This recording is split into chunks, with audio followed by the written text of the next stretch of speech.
Do we really need a war powers vote in the Senate, or the House for that matter? Anyway, we welcome back Tennessee Senator Marsha Blackburn. Senator Blackburn, welcome, ma'am.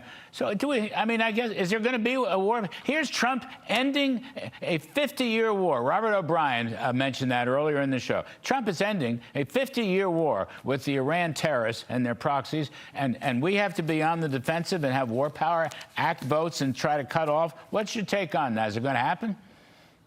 My take on this is it is more of Democrat Trump derangement syndrome. Yes. The president has the ability to conduct combat operations, and he has done that. That is what we see in Iran. He is within his power to do that.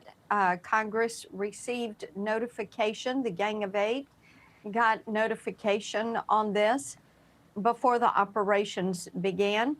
We do not need 535 commanders-in-chief.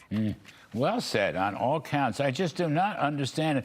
And anyway, I may not know everything, but the War Powers Act, which every president since it was passed in the 70s has ignored it. Okay, point number one. Yeah. But point number two, right. So it still gives the commander-in-chief 60 days plus 30 days to move away from it. So even even on those flimsy grounds, Mr. Trump is doing just fine.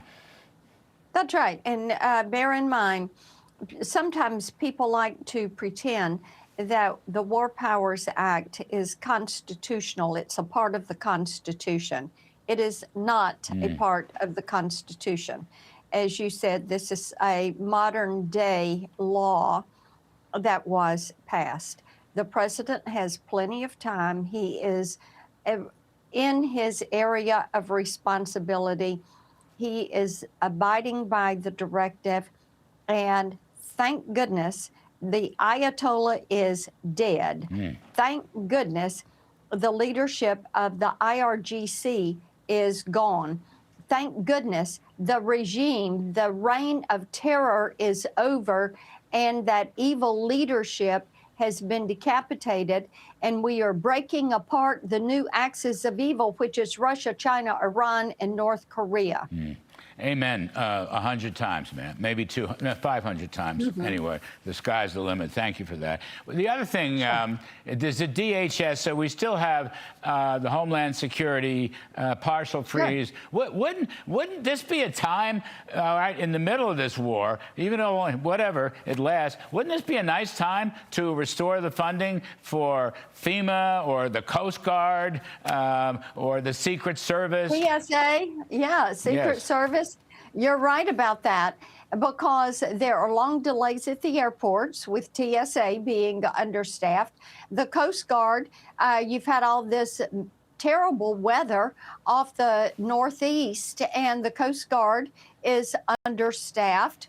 And FEMA, with these storms and their response, they cannot give adequate response.